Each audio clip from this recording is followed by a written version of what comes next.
Good evening and welcome to Good Apple Amplified, the annual fundraiser of the Georgia Appleseed Center for Law and Justice. I'm Harold Franklin, chair of the board of directors of the organization and a partner with King & Spalding. We are so excited about Good Apple Amplified, and we're so glad that you've chosen to join us tonight. And I'm Ebony Mobley, president of Georgia Appleseed's Young Professionals Council and the employer relations manager at the University of Georgia School of Law. Good evening. I'm Matt Bazzelli, board member of Georgia Appleseed and deputy general counsel with the Southern Company.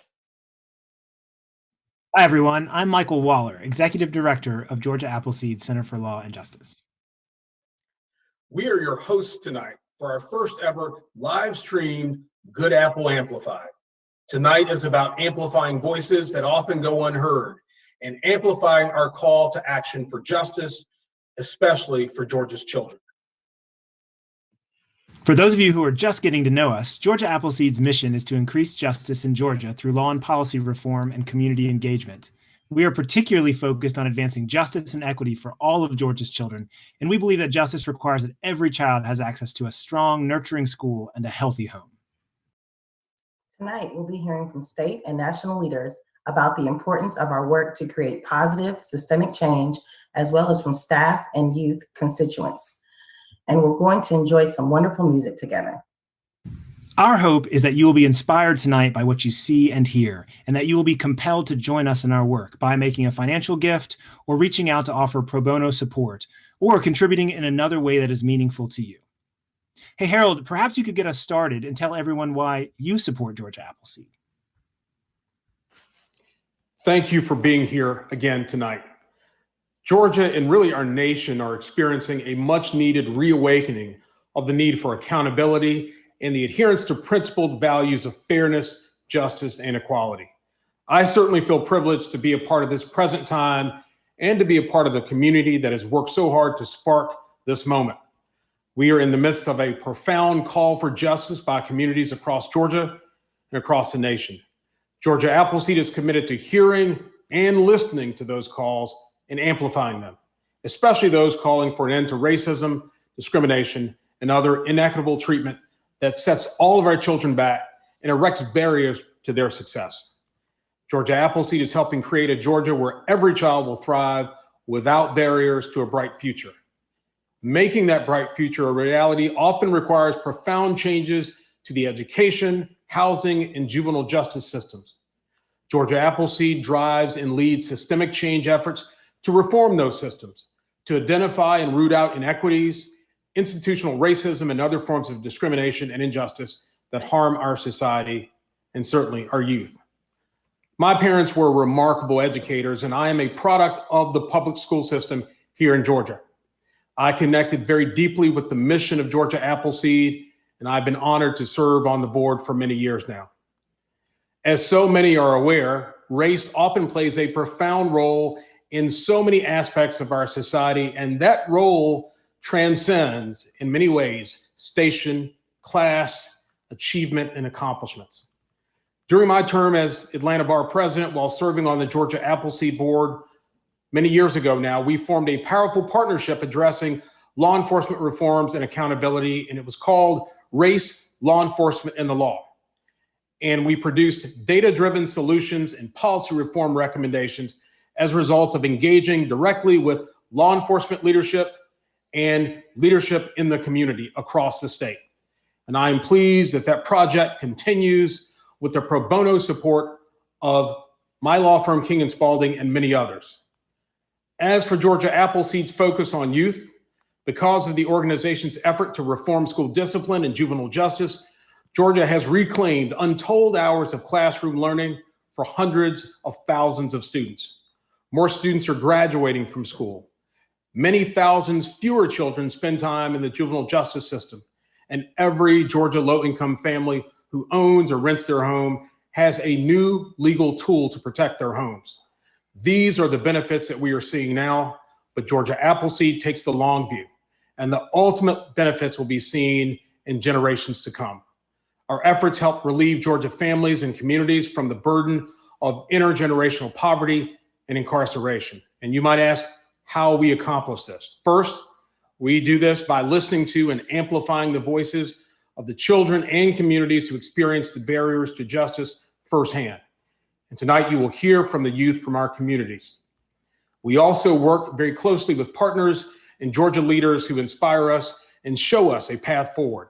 And so tonight you will also hear from many of those leaders, such as the Honorable Ambassador Andrew Young, Dr. Beverly Daniel Tatum, Justice David Namias, former Deputy Attorney General Sally Yates, and Georgia Appleseed Staff Attorney LaShonda Woods Roberts, and many others.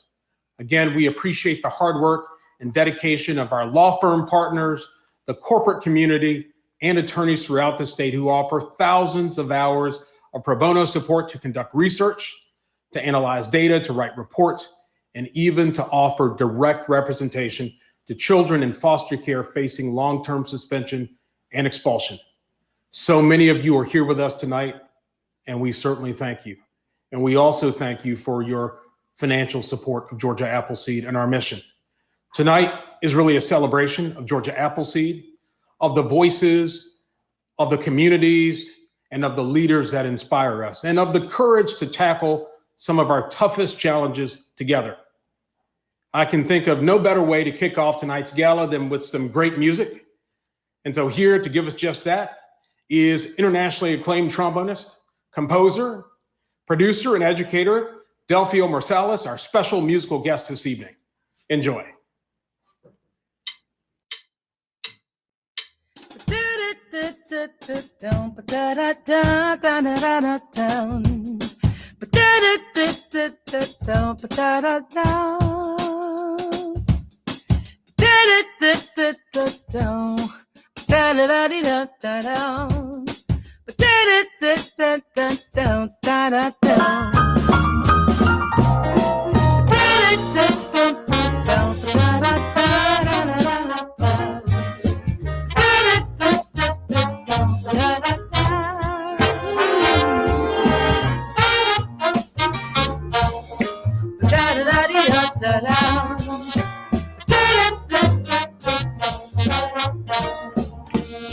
We're gonna have a jazz party all night long.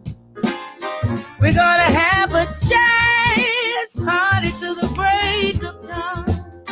We're gonna have a jazz party all night long.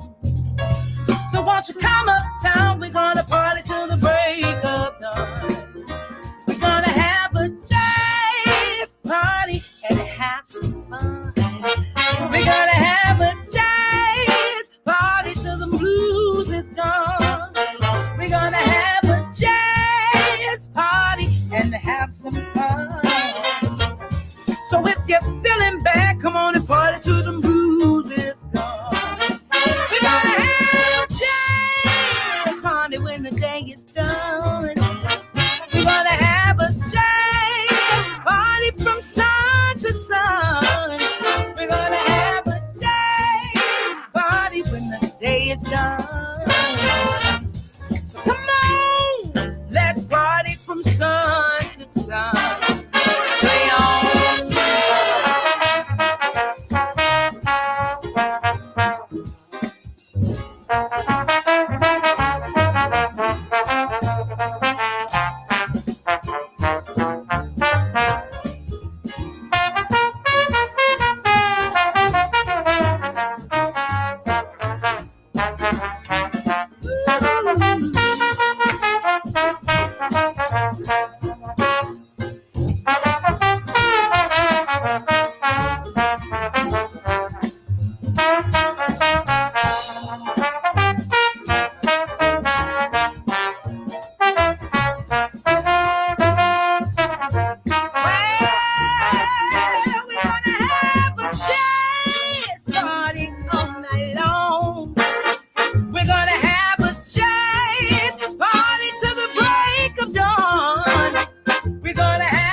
That was incredible. Thank you, Delfeayo Marsalis. It's an impossible act to follow, but maybe the best way to do that is to thank and recognize tonight's sponsors who made this event possible.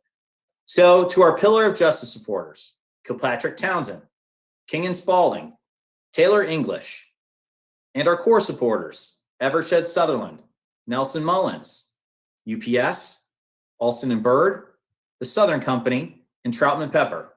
Thank you for your generosity and support. We also have many other amazing sponsors. Please take a moment to recognize them for their support. Finally, Georgia Appleseed couldn't do its critical work without the support of our pro bono champions or the financial support of our donors and each of you here tonight. So thank you for joining us as we celebrate our accomplishments and look forward to the day when all of Georgia's children have the support they need for a bright future. Thank you, Matt. Without generous sponsors and supporters, our work would not be possible. And I'd be remiss if I didn't support and lift up another, our partners at One Accord Media, who have worked tirelessly to ensure a remarkable evening with you all. This is our first live streaming virtual event, and we are very excited to explore new ways to connect with our community. Also, you'll be able to give and donate financially throughout the night by using your cell phone. All you have to do is text the word Good Apple, one word, GOODAPPLE, to the number 44321. Again, you text Good Apple, GOODAPPLE, just one word, to 44321. It's just that easy. Now, Georgia Appleseed, its staff and volunteers are passionate about justice for children, making sure that each child has the supports they need to succeed, and that Georgia is removing the barriers to their success. Too many of Georgia's children enter the juvenile justice system every year. Too many do not receive the supports they need at school and at home. Georgia Appleseed's remarkable work over the years has led to law and policy reforms that keep tens of thousands more children in school every year and out of the criminal justice system. But we couldn't do that without partners. So now let's hear from two of those important partners now. First, BJ Pack, former U.S. Attorney for the Northern District of Georgia and state legislator. He's a passionate advocate for reforms to protect children. And also Georgia State Representative Sharon Cooper, chair of the Health and Human Services Committee, who has worked very closely with Georgia Appleseed to increase protections for low-income families who are trying to provide safe homes for their children. Good evening. I'm BJ Pack. Throughout my career, both as a legislator and also a federal prosecutor, I had the opportunity to observe firsthand how a child's socioeconomic status, the lack of access to a quality education system, and also just the lacking in a constant and stable support system could drastically change their lot in life. And sadly, and too often, those things that are lacking results in them entering the criminal justice system.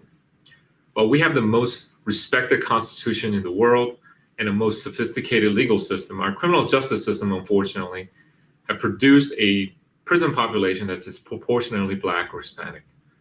Just isn't fair, and it must be fixed. As you know, this disparity in prison population is merely a symptom of a larger societal problem. This problem may require us to look at all of our institutions with fresh eyes, such as our government, our education system, and also our judiciary, to see whether or not the policies that govern these institutions are serving its citizens to the best outcome, such as our children. What I do know is that it's going to take an all-hand-on approach to achieve true reform. By partnering and supporting organizations such as Georgia Appleseed, all of us who work inside and outside of our institutions must advocate for a better policy and better result for our children in order to put them in the best position to become productive citizens. Hello, everyone. It's a real honor for me to be able to give you a message of why I think Georgia Appleseed is so important to our community and to our state. I'm Sharon Cooper, the state representative for House District 43, but I chair the Health Committee in the Georgia House. And children's well-beings and the well-beings of family, they're extremely important to me. I'm also a nurse, so I work on issues that cover a wide range of issues. But when I look at most of them, they come back to a children's well-being and a family's well-being. And Georgia Appleseed has been there to help me, especially on the really hard issues, like the one on retaliatory evictions, where we had so many children that were living in their cars or in transient situations because the housing that they had been in was substandard, and when they wanted it fixed, they were kicked out. We just can't do without Georgia Appleseed. And I hope that you will give them your support financially, volunteers, or any other way that you can help, because they really do a good job. And they are down here at the Capitol when we need them. They care about people who often don't have anyone else to care about them. So thank you for participating in this event. Thank you for giving to Georgia Appleseed. And thank you for letting me bring this message about how much good they do for our state and our families that need their help. Thank you. Thank you, BJ Pack and Representative Cooper, for all that you do to support Georgia's children and Georgia Appleseed. How about a little more music, everyone? Here's Delfeayo Marsalis.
Again, what a pleasure to hear the amazing sounds of Mr. Marsalis.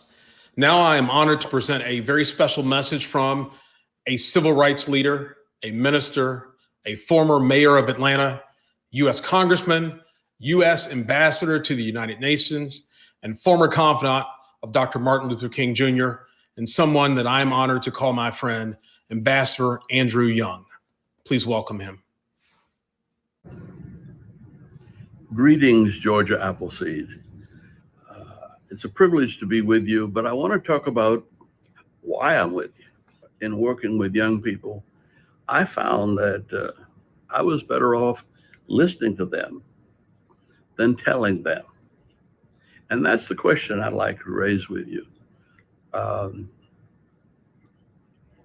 Is the problem in the students, in the children, or is the problem in our relationships to them? I think I have been able to learn more from the young people in my life than I've been able to teach them. And I think that it's time for us to question our entire educational system. Do we spend time telling children, or is it more valuable listening to children? Let's flip the script and see what we can learn for a little while, because what we're doing in almost any field is still questionable, whether it's foreign policy, business, education, healthcare, you name it. Everything should be questioned. We've been colonized. Let's see if we can keep our children free. Please support the work of Georgia Appleseed. But I want you all to listen to me about life and keep together. Let's get the law and life in a relative and effective relationship. And I'll be glad to work with you on this, and as long as I have breath. God bless you again. Thank you, Ambassador Young. It is a thrill to have you with us and to hear your wisdom tonight. We all aspire to live up to the inspiration that your life and work gives us, and we are all in debt to your leadership and sacrifices to push this nation to live up to its promises and acknowledge, confront, and fight racism, discrimination, poverty, and other injustices, and to promote equity. I'd like to introduce to you, and all of you watching with us tonight, to LaShonda Woods Roberts, a staff attorney at Georgia Appleseed who advances our mission of fighting for justice every day. Here's a delightful video of LaShonda telling us about her and Georgia Appleseed's efforts to dismantle the school-to-prison pipeline and keep kids in school with the support they need and they deserve.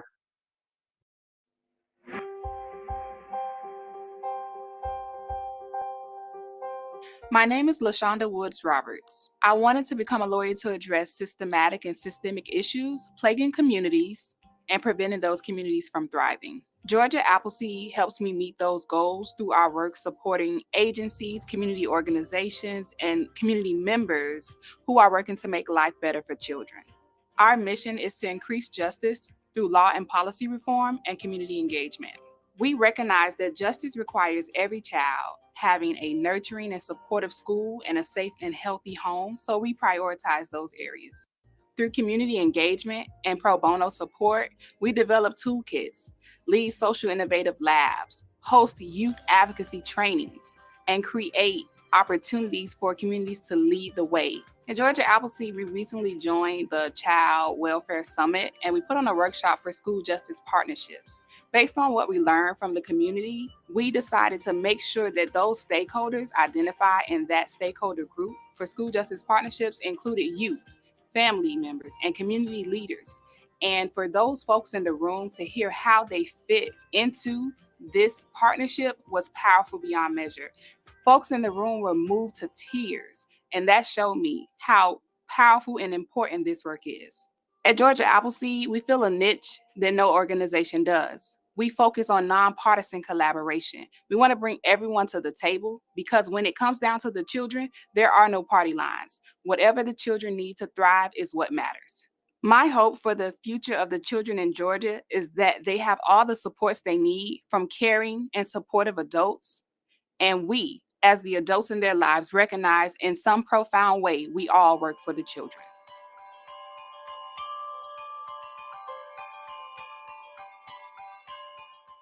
Dr. Beverly Daniel Tatum, President Emerita of Spelman College, is the author of the best-selling book, Why Are All the Black Kids Sitting Together in the Cafeteria?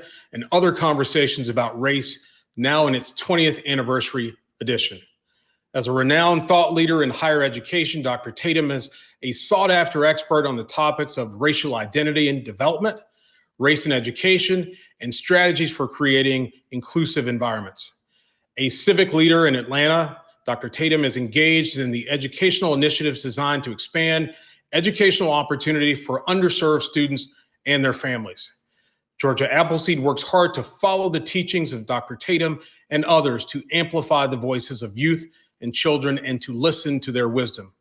I am honored to present tonight a special conversation with Dr. Beverly Daniel Tatum and 3 other outstanding young people, Chase Kelly, Emily Jamison, and Kendall Carpenter. Okay. Dr. Tatum, it is such an honor to meet you. Thank you so much for talking with us this evening. My name is Kendall Carpenter, and I am a freshman from Marin Catholic High School located in Kentfield, California. My name's Chase. I'm 9 years old in 4th grade, and I go to the Cab Elementary School of the Arts. My name is Emily Jamison. I'm 19 years old. I'm a former youth in foster care. I work with Georgia Empowerment as a youth advocate. I believe in nothing about us without us. I'm currently working on finishing my GED, and I'm working part-time. Dr. Tatum, could you tell us a little bit about your background and why the work of Georgia Appleseed, like dismantling the school-to-prison pipeline and equitable supports for children and youth, is so important to you? Sure. Well, let me begin by just saying to Kendall and Chase and Emily, I'm delighted to be in conversation with all of you and looking forward to this time together. So I am a psychologist. I grew up in Massachusetts. I live now in Atlanta, Georgia, but I spent most of my childhood and my adult years actually in Massachusetts. And once I became a psychologist, I was very interested in the experiences of people of color generally, but African Americans in particular, as it relates to racism and how racism operates in our society and the ways in which young people come to understand their own racial identity in the context of a race-conscious society. So I've taught a lot about that. I taught a course for many years on the psychology of racism. I have written books about it. And certainly when we think about the school-to-prison pipeline, we know that the way it functions, particularly in the lives of Black and Brown youth, has everything to do with the way racism operates in our society. So for me, as a social justice educator, that's how I like to think of myself. As a social justice educator, I think it's important to look at all the different ways we can interrupt the cycle of racism, including the kinds of ways that Georgia Appleseed is focused on. And I'm happy to be here tonight. As a youth, my education was affected due to race and how I identified, which leads us to the question, why is it important for adults and people in power to listen to the youth's experience within education and the criminal justice system?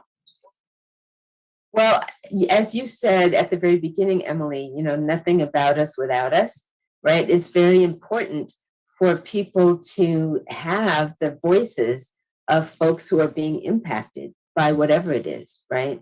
So if we're talking about the education system, the experience of education, we want to know, of course, what students are experiencing, how they feel about what's happening to them. And, we also want to hear from teachers and family members, parents, et cetera. But the feedback that students can give is critical. And when we think about the way, as the earlier question asked about the school-to-prison pipeline, one of the things we know that happens in schools that impacts that is the way discipline systems are used, right? And so when we look at why young people get in trouble at school, whether that's, being sent to the principal's office or, suspension or who knows what else. But if we think about how those decisions are made, it's very clear, statistics tell us that the same behaviors when used by a white child may or may not get that kid in trouble. But the same kind of response on the part of a child of color often leads to descriptions of having, bad attitudes or, very subjective assessments of that behavior that we know is influenced by that, or can be certainly influenced by bias of a variety of kinds. So we need to pay attention to that. And we ask educators to look carefully at the disparate impact that subjective assessments of student performance, You know, the kid who's restless because he's bored, when that child is Black, isn't seen as a talented kid who is restless because he's bored. He might be seen as a kid who has, you know, behavioral problems that need to be addressed.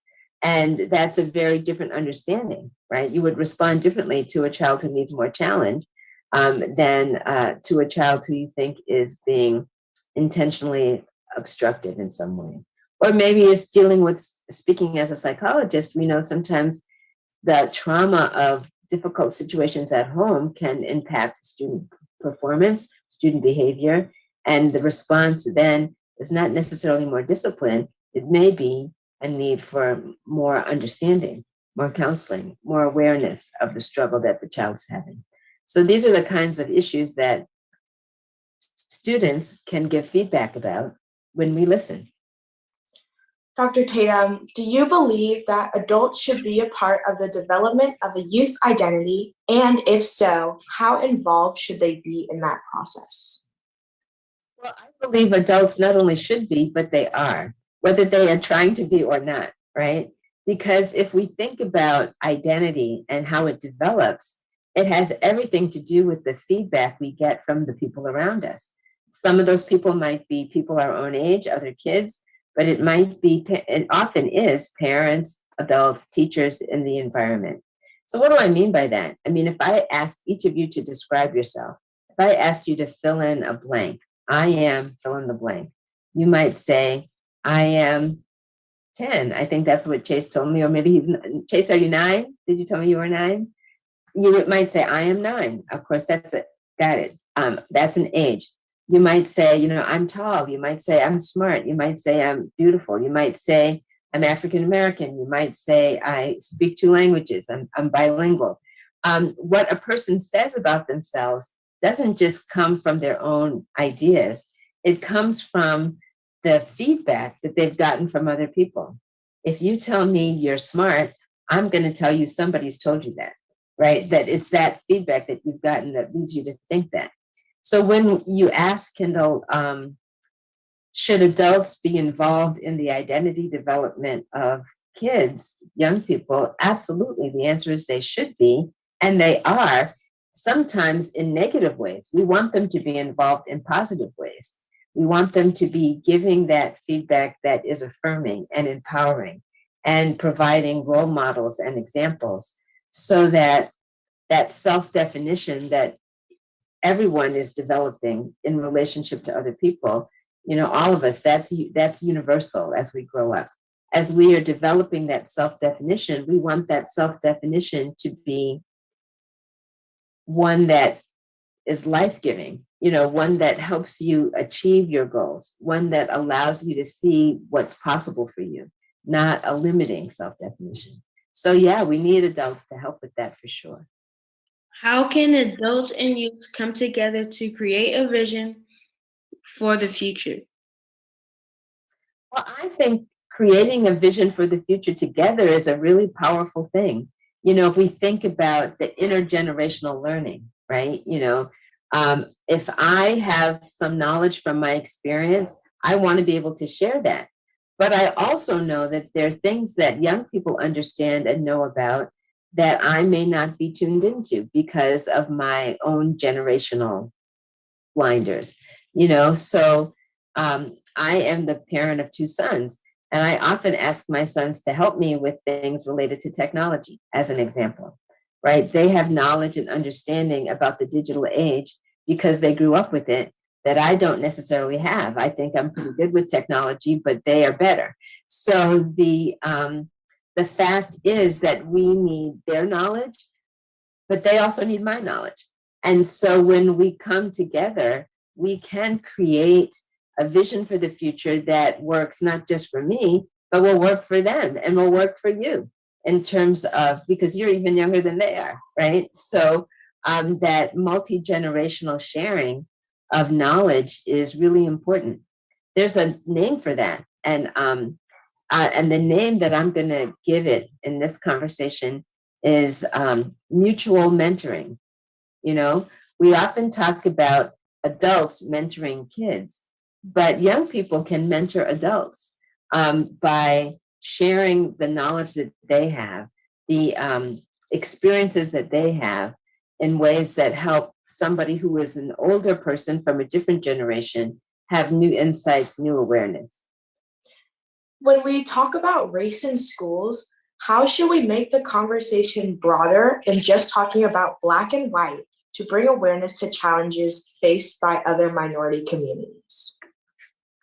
When we talk about race in schools, I think one of the most important things we could do would be to deepen our understanding of history.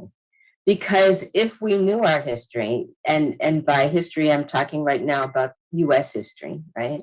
If more people had a better understanding of US history, they would know that racism is not just a Black-white issue. We would certainly know about the treatment of the indigenous peoples who were here when the colonists from Europe arrived, but we would also know about the contributions of not just African Americans, but Asian Americans. We would know about the history of and the legacy of Chinese Americans in building the railroads. We would know about the experiences of Japanese Americans on the West Coast during World War II. We would know about the engagement and interaction with our fellow Americans on the southern border. We talk about America as though it's just the United States, but America is a continent that includes Mexico. It includes Canada, right? So we would know much more about that history and the cooperation that has existed among peoples of color throughout this period of what we know as the United States and its history. If we knew that, that conversation itself would be broader. Why are systematic changes to education in the juvenile system necessary? What do these changes look like? Well, we know they're necessary because it's not working now, right? We understand that the disproportionate impact of the juvenile justice system on Black and brown youth is really problematic. We know that there is what is sometimes referred to by psychologists as the adultification of young people, meaning that children of color are sometimes not even perceived as children. They are sometimes treated as adults. You know, we see horrible examples of things like, you know, a Black girl at the age of 6 being handcuffed and taken to the police station because she was having a tantrum at school. That kind of treatment is very unlikely to be experienced by white youth. But we know that those kinds of examples can be pointed to not just once or twice, but repeatedly as it relates to the treatment of Black and brown youth in our criminal justice system and the criminalization of behaviors at school that really are more about counseling needs, perhaps, than criminal needs, speak to the kind of distortion that comes when our system remains unchanged. So in an ideal world, I think we would be talking about meeting the needs of children as we see them as needs, not behaviors that need to be criminalized. You know, if a kid is having a bad day in school, why is that? What's going on at home? What kind of counseling do they need? If a child is in a dangerous situation at home, whether it's because of lack of housing or something else is going on, how do we respond to those needs without blaming the victim, so to speak? So I think it is really important for us to think about how do we meet the needs of young people so that they can thrive in school and outside of school.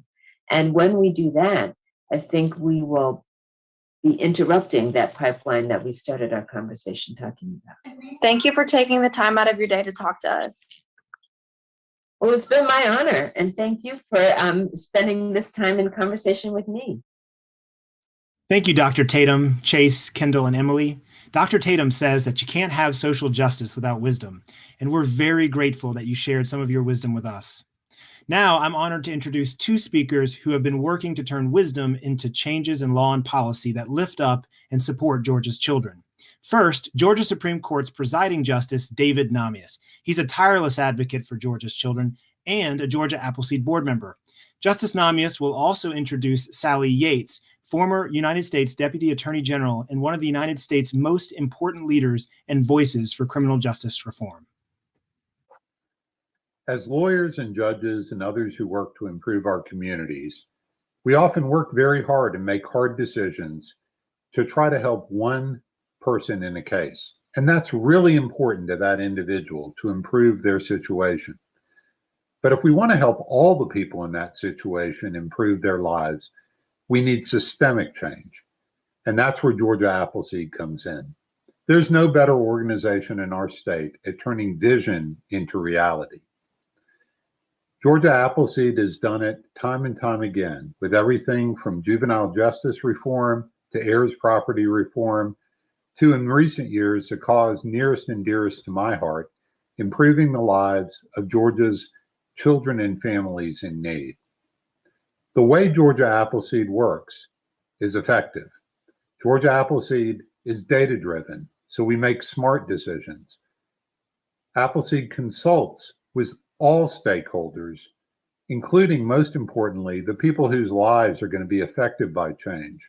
And then Appleseed gathers a group of supporters to get the idea turned into reality. I'm very proud of the work that Georgia Appleseed has done in so many areas. And I'm proud that our board of directors supports Georgia Appleseed, and I'm very appreciative for everyone who is attending this event tonight and helping to support the great work that this organization does. I'm also delighted to introduce our next speaker, my longtime friend and former colleague, Sally Yates. For more than 30 years in public service at the Justice Department, and now in her work as a partner at King & Spalding, Sally has always had a keen focus on improving our communities, particularly in her leadership roles as a U.S. Attorney for the Northern District of Georgia, and then as the Deputy Attorney General of the United States. Sally has focused on criminal justice reform, on improving the lives of prisoners who are going to have to return to live in our society, and in many different ways on improving the lives of children and families in need.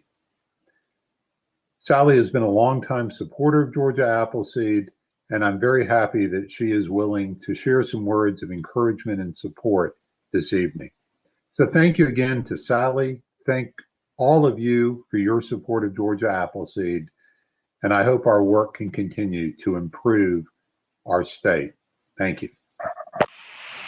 It's such a privilege to be here with all of you at Georgia Appleseed, even if only virtually this year.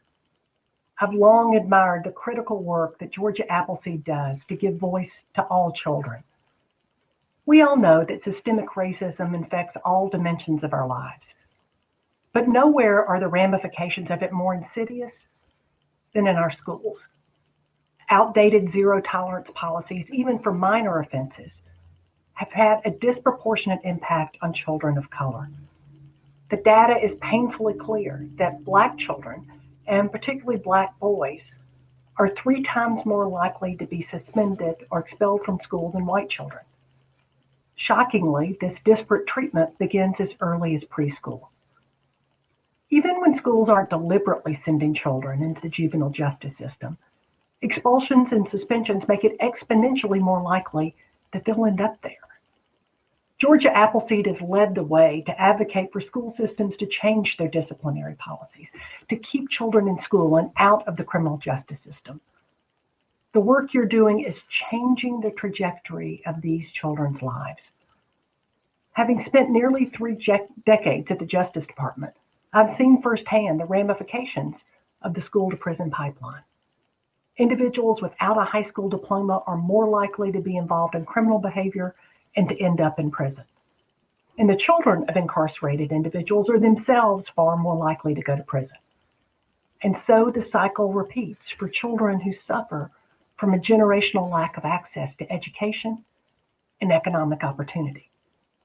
When my husband Comer talks about this topic, he often quotes Abraham Lincoln's first address to Congress, when he said that the object of the Union was to lift artificial weights from all shoulders and to afford all an unfettered start and a fair chance in the race of life.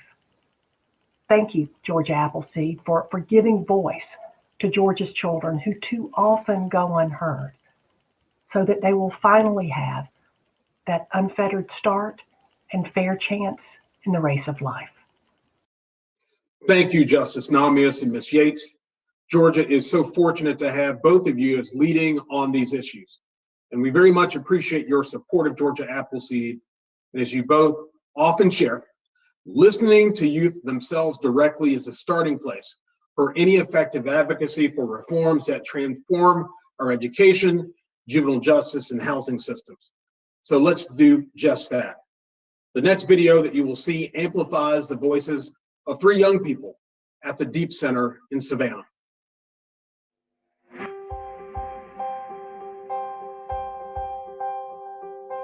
My name is Brianna Branker McLean. I live in Savannah, Georgia, and I currently attend Savannah Early College High School. So with that, I attend Savannah State University and Georgia Southern University. My name is Kennedy White from Savannah, Georgia with Deep Center, and I attend Islands High School. Hi, I'm Rush. I'm from Savannah, Georgia.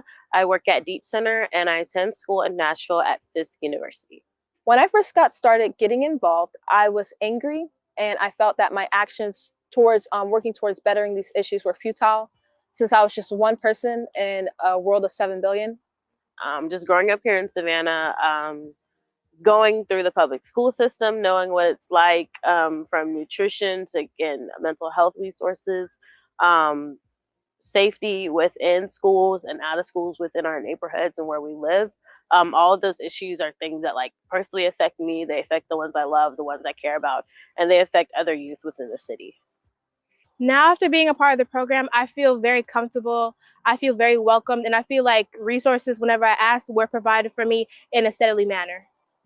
It feels good to know that organizations like Georgia Appleseed are listening to things that me and other youth are saying, because it showcases that there are people with a semblance of power are behind us and influencing the market that we are trying to integrate ourselves into, and enforce policies that better help ourselves in our future.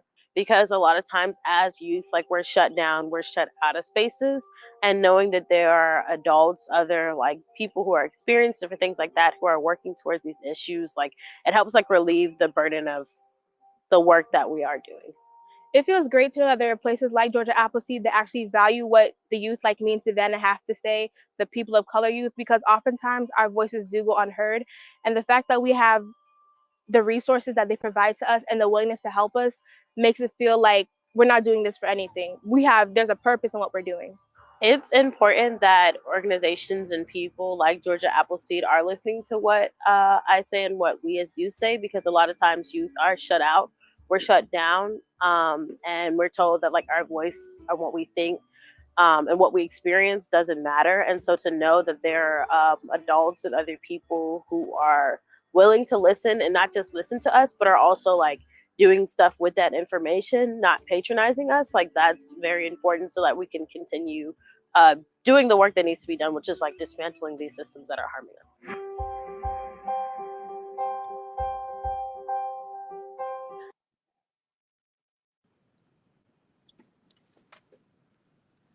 That was really powerful and an inspiration. When you think about what these young people have said about what we're doing as an organization, it's really inspiring. What inspires you? For me, it's the law and policy reform work that we have led regarding law enforcement accountability and policing reforms as an organization. And it's the youth and the countless others that we get to support at Georgia Appleseed on a daily basis. And you've seen in the video, so many of our at-risk youth feel unheard.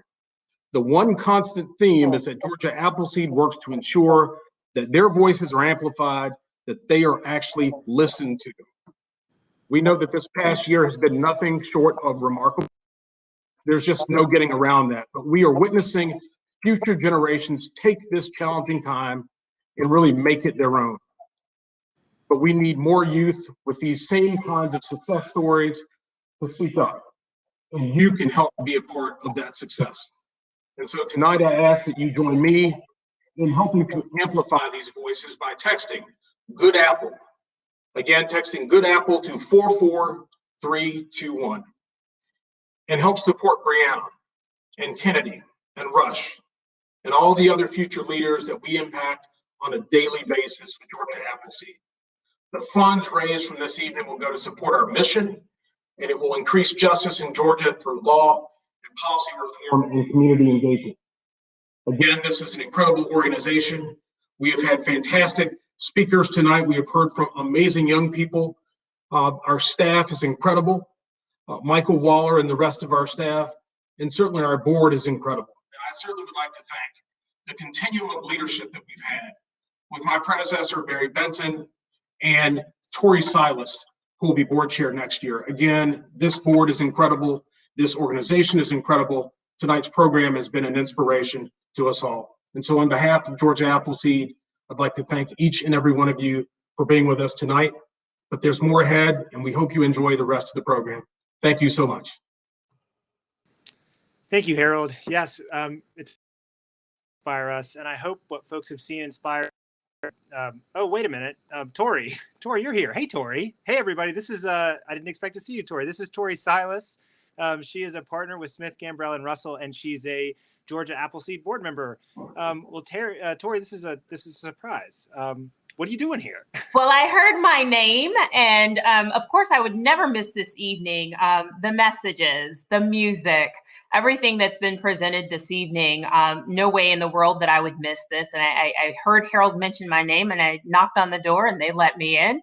And even more importantly, I heard the call to action. We've heard it all evening. Text Good Apple to 44321 to support the amazing work that we do under the leadership of Michael Waller and his team and his staff, and obviously the inspirational leadership of our current board chair, Harold Franklin. Well, thank you, Tori. That is wonderful. And you're right, it is just that easy. All you have to do is text Good Apple and to 44321. It's just that simple. And I've got a little update because I just got a text message from Thamaya Tutt, who is our director of development, and we have reached at this point in the show to almost $210,000 in donations. We have a goal for $225,000. So I hope that inspires some folks to go ahead and make that donation, because it really does make all of this work possible. And without it, we just couldn't continue.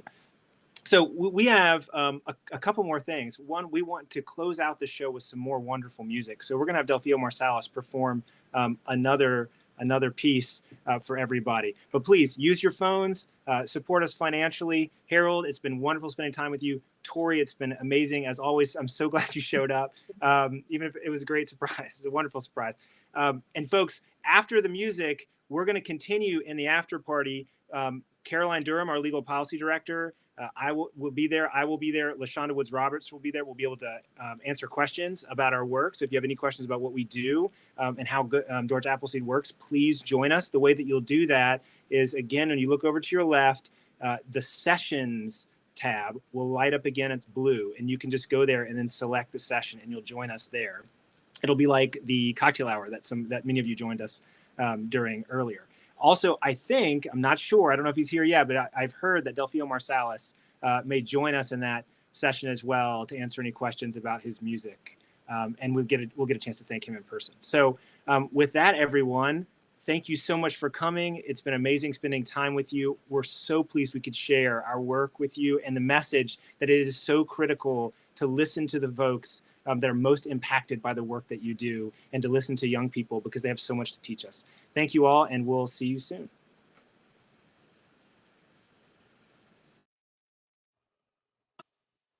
Delfeayo Marsalis, Uptown Jazz Orchestra in the house. How y'all feeling, fellas? Come on, funky drummer, what you got for us?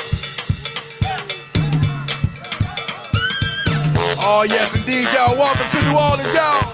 With Uptown Jazz Orchestra, Mardi Gras 2021. We come in virtual reality, baby. Oh, yes, indeed, we gonna make it do what it do. Come on, y'all. Put your hands together. We are so New Orleans. I'm so New Orleans. We like syncopated beats with uptown groove. When you hear that big bass drum, yeah, you can't help but move. I'm so New Orleans, from the West Bank to the East. No matter where you live, drop that beat, we buck jump in the street. I'm so New Orleans, I be pretty as wild chopper too, this Mardi Gras day. When you hear this uptown funk, yeah, you know we coming to slay. I'm so New Orleans, I've been wearing a mask since way last spring. I wear it with pride the way King Bacchus be wearing his Mardi Gras bling. I'm so New Orleans, I know what Mardi Gras really means. Seen family and friends, black mask and Indians, and of course the Zulu King. I'm so New Orleans, I'm really digging all these new decorated house floats. All we need to do is add a little music. Grab, come on, play some of them funky notes.